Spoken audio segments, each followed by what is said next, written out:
This video is in two parts. First, listen to David Langley explain to the CRD Sewage Commission that they are legislated via bylaw to have a consultation plan, and then explain that in the only plan that they do have, the word consultation doesn't even appear once. And in part two, listen to the CRD dance around the issue of consultation and ignore their own bylaw. Thank you, Madam Chair.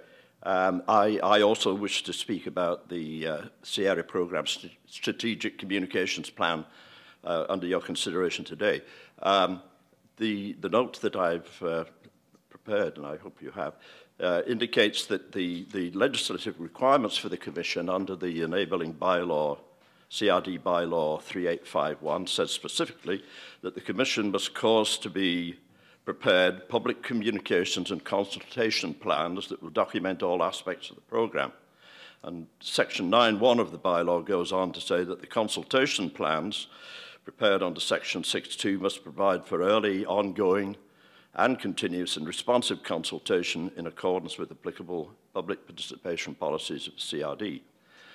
When it comes to the Strategic Communications Plan of the Commission, the document that was approved back in November, the Sierra Programme Strategic Communications Plan, in that plan, the Commission has excluded all references to public consultation. The words do not appear in the document, and either the title or the content of that plan.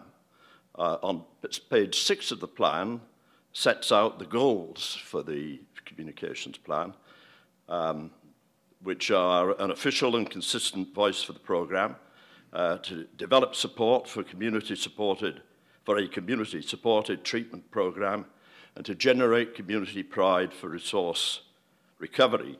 The key messages that follow those goals are to incorporate aspirational messaging and overarching context. Nothing is stated in the programme document on either programme or communication plan objectives. There are no objectives stated in the plan.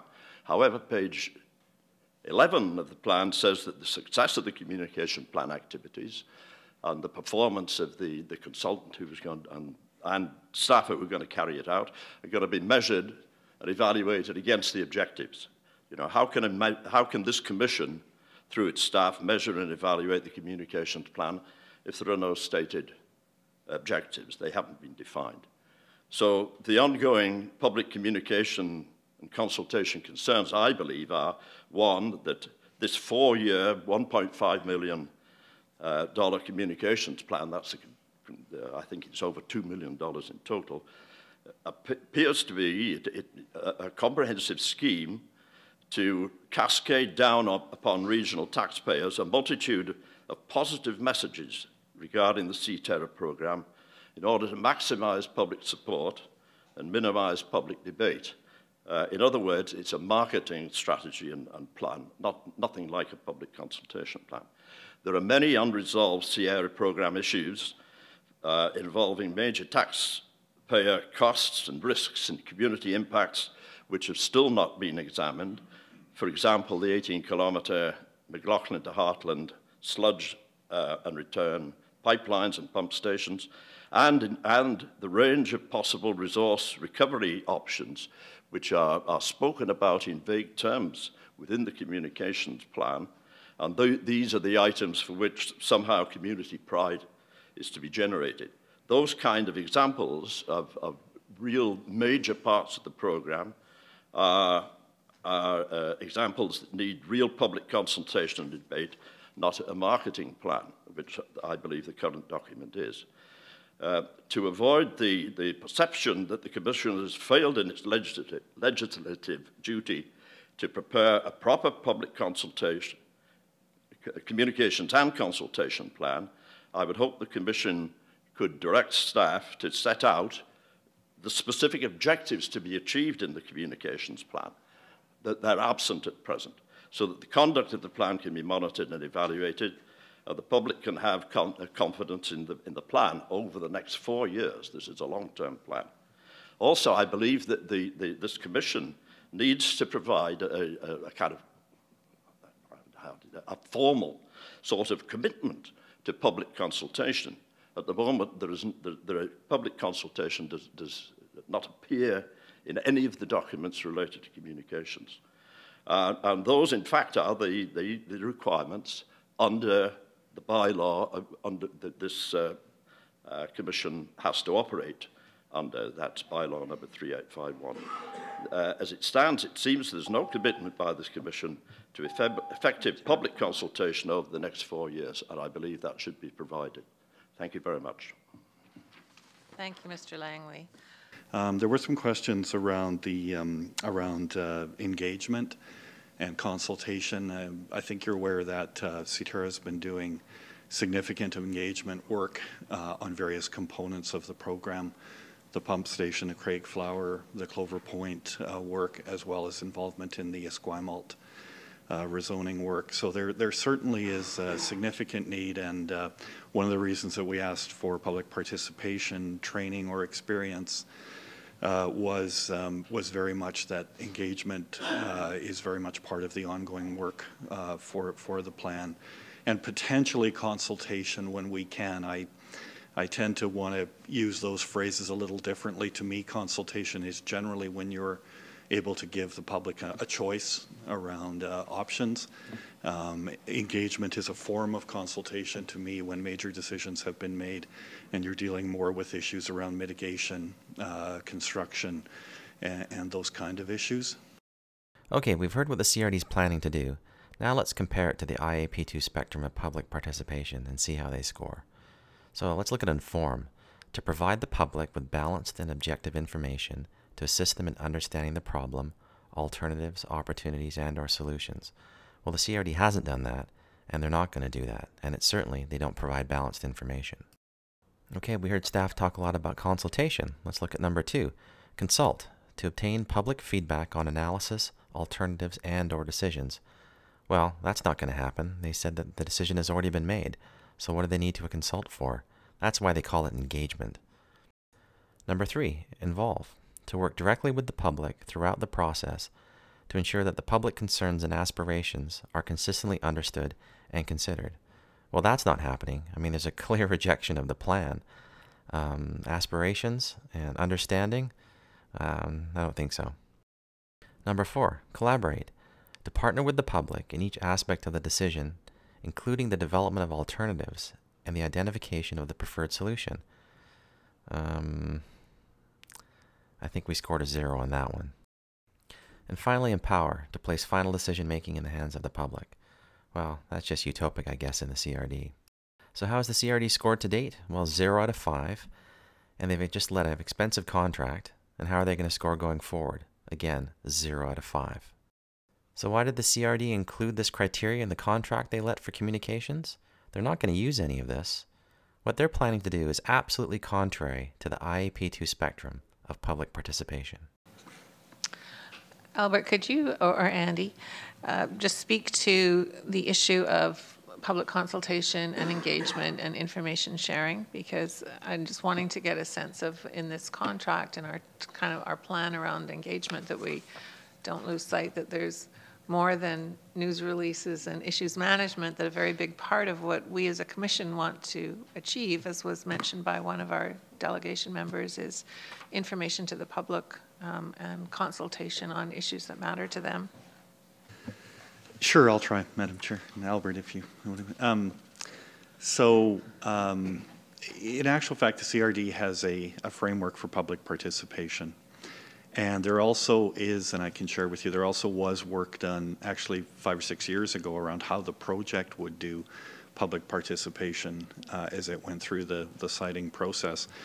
As I was saying earlier, one of the, on that IAP2 spectrum, one of the issues that I actually am a bit of a stickler about, although the language gets sometimes used interchangeably, I want to be very clear where you are on the spectrum and what the public can expect from you in terms of an input. So when you're giving a choice around sites, or so if you go back to the work that was done on the Heartland Viewfield, which did the public think was a better site? in my mind and in the theory, that's a legitimate consultation choice that you're asking the public to weigh in on how they feel about a choice. Much of the work that's now being done for the project is really what I would characterize as engagement, and would fit as a subset of consultation. It's not fair to go to the Heartland community or the people around Clover Point and say, you have a choice around whether the pump station's going to go here or not. In fact, that decision's been made. The decision around the Resource Recovery Center's been made. So I prefer, and the theory is more to call that engagement and to talk to the community about ways that they can impact how that affects them, traffic, construction, potential amenities, in the way that we're dealing with Esquimalt around McLaughlin Point. So I think there will be considerable engagement, and I shouldn't speak for Albert, but much of the work that's raised the cost has actually been work that's been done in the engagement phase over the past few months that Acumen's been involved in. Mr. Langley raised the issue of there may be opportunities to actually ask the public consultation questions around elements of the project, but in all the work that has been done leading up to the commission, in all the previous CRD work, we've tried to be as transparent as possible around what were consultation choices, what were then engagement choices, and I think all of you, and in different ways, have talked about given where we are in our community with wastewater treatment, the history of that, the 40, 50, 60-year discussion that's gone on. We also need just some information sharing with the public about why is the project moving ahead, what are the reasons for that, what are the regulations, how is the project funded, how did we get here with the decisions, and so that, Madam Chair, I hope without rambling too much, is sort of my sense of where we've come from and where we're at. Thank you. Albert? I'd just like to add a little bit to that. I think Andy described quite clearly the difference between engagement and consultation.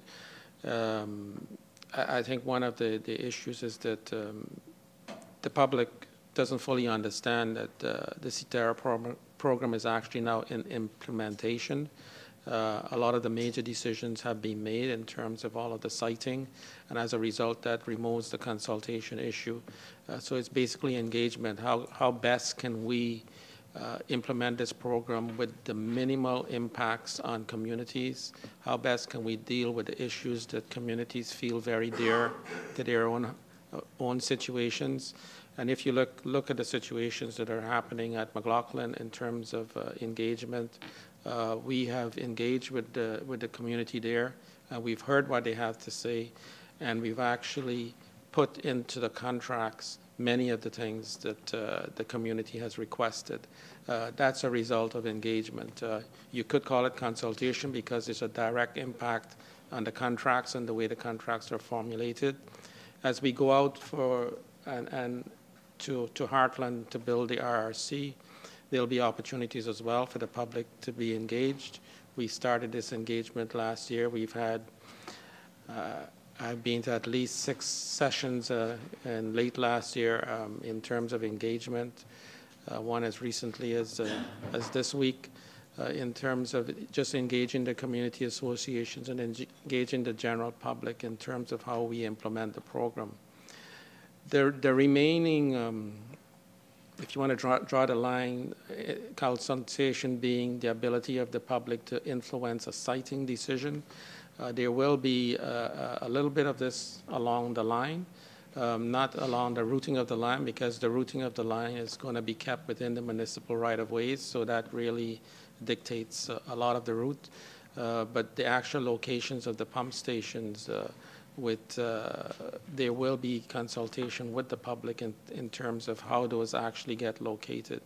Obviously, the consultation will not be that you can actually locate it 5 kilometers from here because of hydraulics.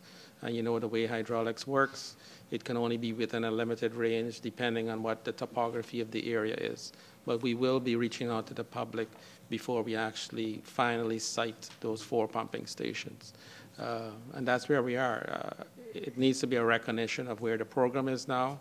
We're in the implementation phase, well beyond consultation around the major sites.